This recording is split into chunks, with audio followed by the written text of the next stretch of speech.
Hello, my friends. It is Saturday, right? March 21st, and I'm out in my front yard again, hoping that the Wi-Fi is going to work okay out here.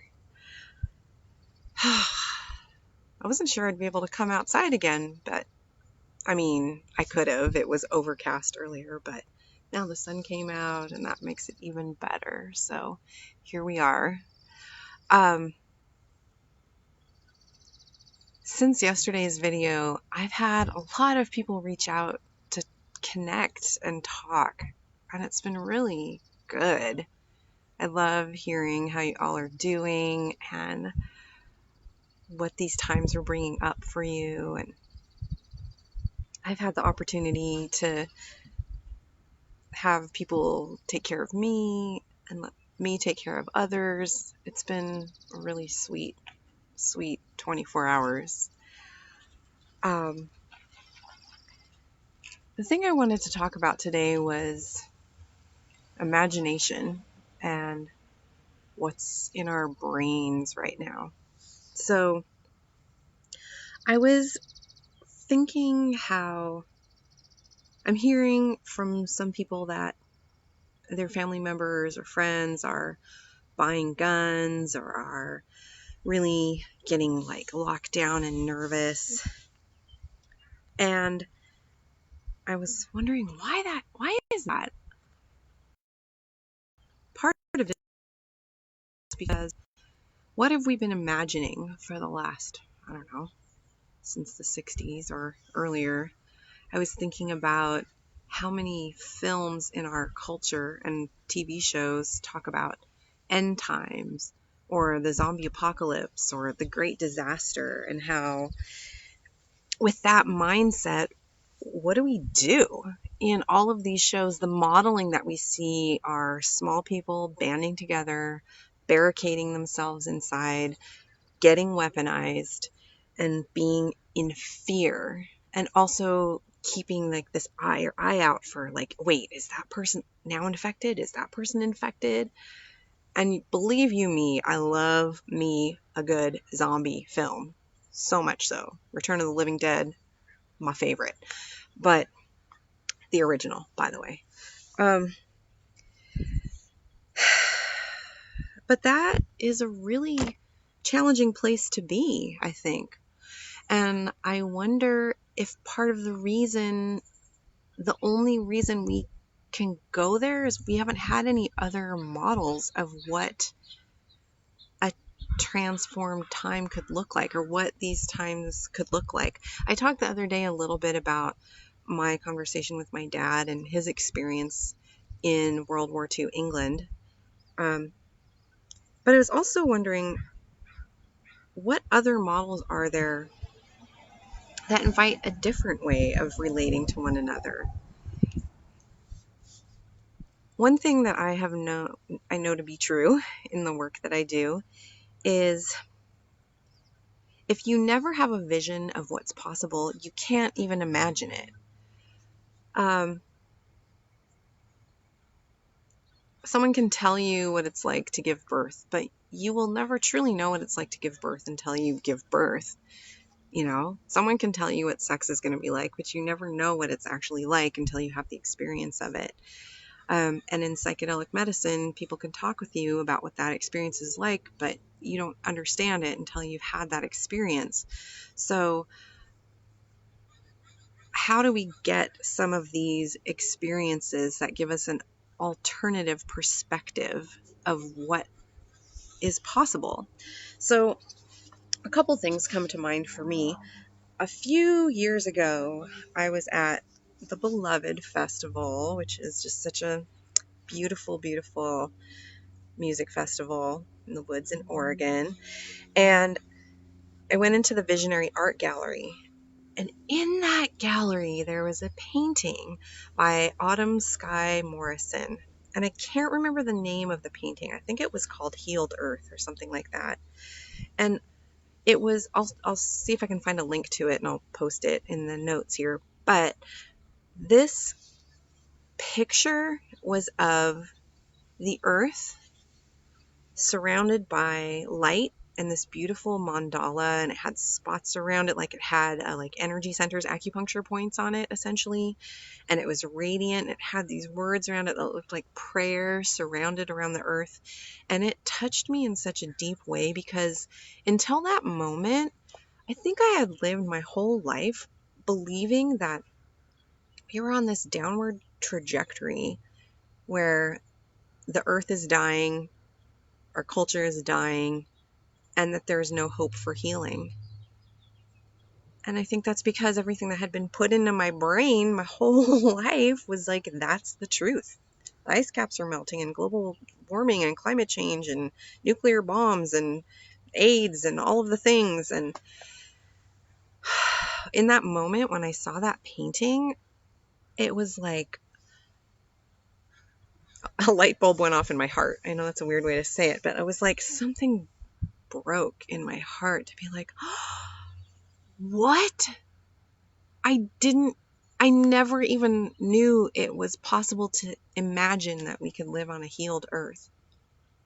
That was a really powerful moment for me to see that, and that painting still resonates with me in a really deep way.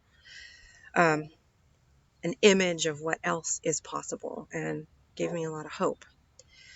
So that takes me to another vision of hope. So my beloved friend Kelly, hello Kelly, if you're watching, I love you. After the last election, she was ranting and raving about this book and saying, you got to read it, you got to read it, you got to read it. And I was like, I don't get it. Why should I read it? And then I read it. And I'm not saying that any of you need to read this book, but for me, it was really, really powerful. It's The Fifth Sacred Thing by Starhawk.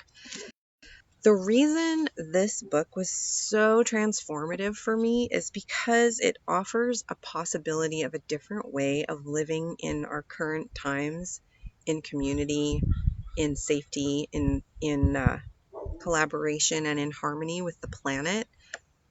Not all of it. It's a really good read if you need a little bit of a dystopian, a little bit in the future possibilities, which I actually think are not that far off. But it was another place where I could read like, wow, imagine living in a community where people are really called to do the work that makes their hearts sing. And if we held basic things to be sacred, such as water and air and earth and fire and spirit, those are the five sacred things in the book, by the way. But those are some of our the gifts we have on this planet, and they belong to everyone and everything. They're not the domain. Water is not the domain of Nestle, or clean air is not the domain of only the wealthy places that don't have to live around dirty air. These are things that are really basic and part of keeping our whole system in balance. So why do I bring that up today? I bring that up because in addition to having great conversations with people yesterday and today, I also had some conversations with one was in a group of nurses, and one was another group of people that are experiencing what's happening in very different ways. Being in different parts of the country, they just aren't seeing the same things that are happening here in some other cities. And to be honest, I'm really surprised that the state of Washington hasn't issued a shelter-in-place command. But the reality of what's going on as far as the virus transmission is going has not landed with everyone yet. Being on this group of nurses, this call with this group of nurses, was very inspiring, first of all, to hear, man, nurses are some grounded badasses, I gotta say, and being in that group together with everyone and hearing their like, we got this, and we're scared, and we got this. So that gave me a lot of hope and pride in my profession. And yet they're being real about what's happening in their units and what's happening with their administration and what's happening with the patient load. And folks, it's not good. It's not good. Our healthcare system is very close to being overwhelmed, at least in this community.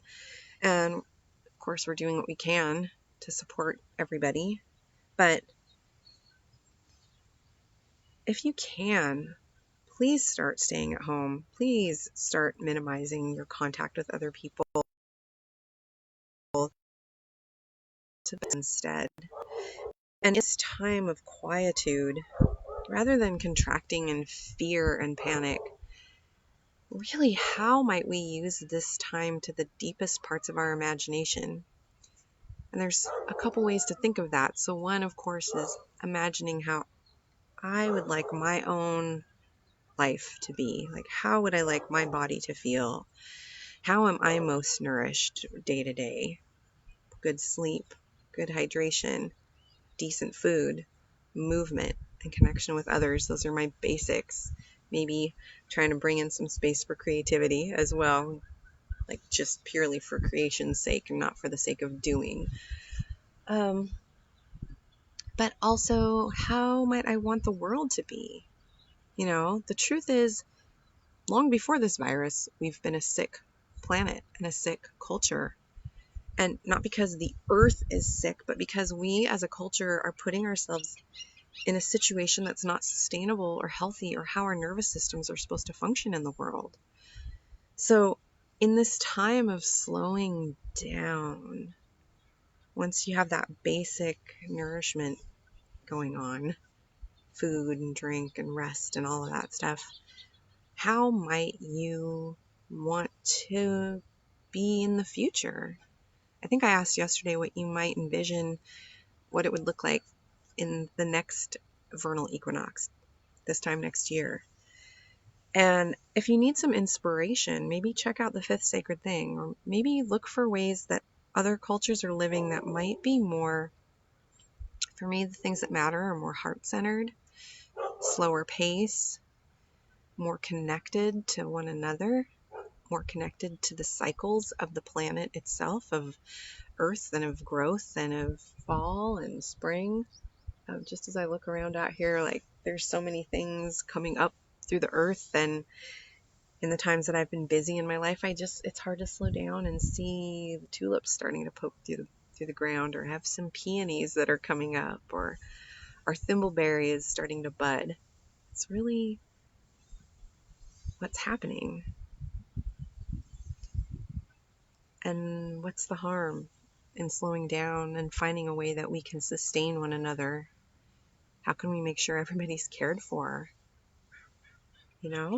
I understand the fear around financial stuff. I mean, I definitely am feeling that too.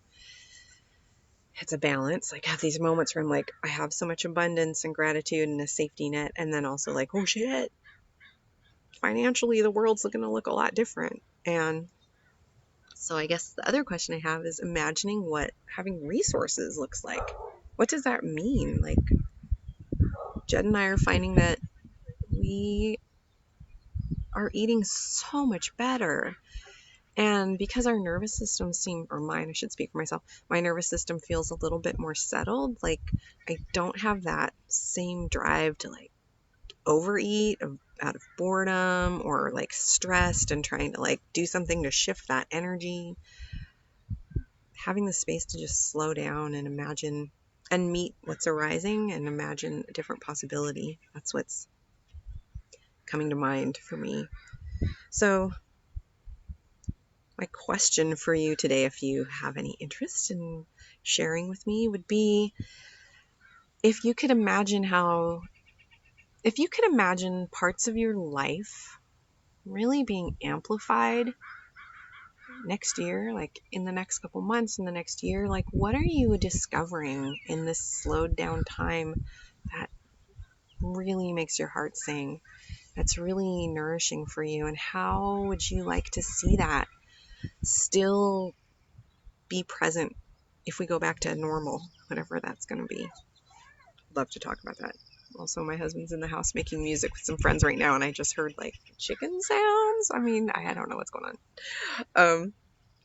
Now I'm going to talk a little bit about me, just because I realize I've been sharing these videos with everybody, and I kind of haven't said, people have said, what are you doing these days anyway? So if you're just here to hear what I'm going to rant on about imagination, I'm probably done talking about that. But I'm going to talk a little bit about what I'm doing and who I am and what the heck's going on. As you may know, I'm a registered nurse. My background is in birth work and psychedelic assisted therapy. So those are my two pockets of information that I draw from. I guess I would say right now I'm working in private practice as a health and wellness coach. So that's what I'm offering to you right now, is trying to help you find these ways to enhance your health and wellness. And that's the whole of you. That's not just like lose weight and eat better. It's how's your mindset? How's your heart? How's your spirit? How's your relationships? Like all of the components that bring health and wellness to your life. I have extensive experience in the hospital setting and in a clinical setting, so I do have that part of the nursing brain going, but I also have a lot of experience with challenging transformational experiences. So birth, which is a challenging transformation. I also have had a lot of experience with perinatal bereavement, including the loss of my own child, which some of you know about. Death of adults, or people going through all kinds of losses, even people going through positive transformation. It can still just be like such a wild ride to move through that, and my role is to support people as they go through these transformations. So if anyone has a call to work with me, I would love to support you. Also, if you just want to chat, I'm down for that. So thanks for listening, and I hope to be back tomorrow with another idea to share with you all. So have a beautiful day. Thank you all for tuning in. I have to do this to see my screen. Come with me for a second into my jacket. Okay, there it is. There's my mouse. Also, can I just say how fun this thing is? I feel like it needs little bear ears or something right here, right? All right, my friends. Beautiful day.